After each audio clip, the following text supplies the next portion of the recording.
So I was actually eavesdropping. I passing by and I heard these two individuals and along with your group are talking about the Thousand Talent program. So that's why I stopped and I just spotted you guys. So tell us a little about what you know about the Thousand Talents program and other infiltration that the CCP has done in America.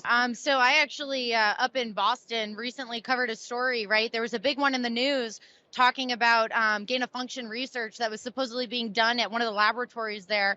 And just through light digging, you can find out that there's back in 2020, the Department of Justice arrested a Harvard professor and two Chinese nationals for stealing proprietary information as part of this Thousand Talents plan. So the CCP is using money. They're not playing by the rules in terms of like, you know what you would expect from countries that we do business with or share investigative research and laboratories with, but they're stealing that information. So American taxpayers were funding research in these different areas. And then the Chinese Communist Party was paying people to bring that information to China and giving them kickbacks. And so this isn't just limited to, biology research and stuff like that. It's any technology or anything that the CCP deems information worthy of having, they're paying people to steal it, and not just in the United States, but Canada, Australia, and really anywhere. And so they're not playing by the rules, and this is something that every country worldwide should be condemning. Absolutely. So I know you're very knowledgeable on the subjects. So do you know who is behind the Thousand Talent program? There is a CCP agent called Shan Weijian.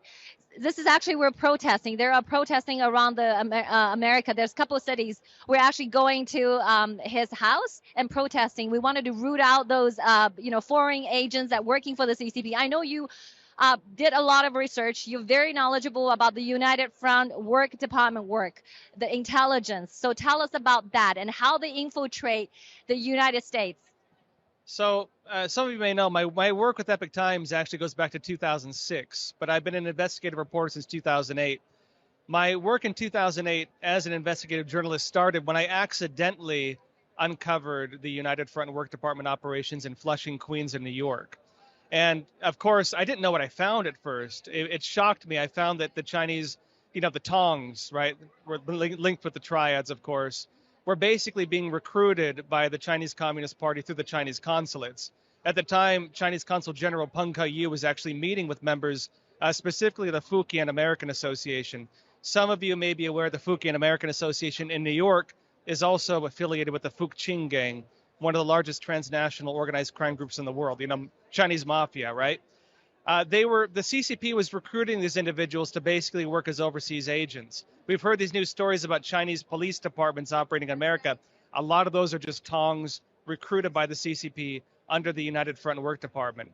Alongside the United Front Work Department, you have the Overseas Chinese Affairs Office, which does very similar operations.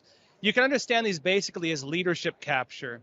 They want to get every single person of influence in not just America, but every country in the world working on behalf of the Chinese Communist Party, whether it's a journalist, whether it's a scientist, whether it's an academic, and they have programs targeted at each individual. You mentioned Thousand Talents program, targeted a lot of maybe professors and researchers. There's the Torch program, targeted at technology experts or like business, people. They have all kinds of stuff like this, 973 program, all kinds, 211 program. The list goes on and on and on. You can understand it basically as capture the people who influence the country and get them serving the interests of the CCP and compromising them through various means. Wow. You put it in a very succinct way. I think everybody will get that.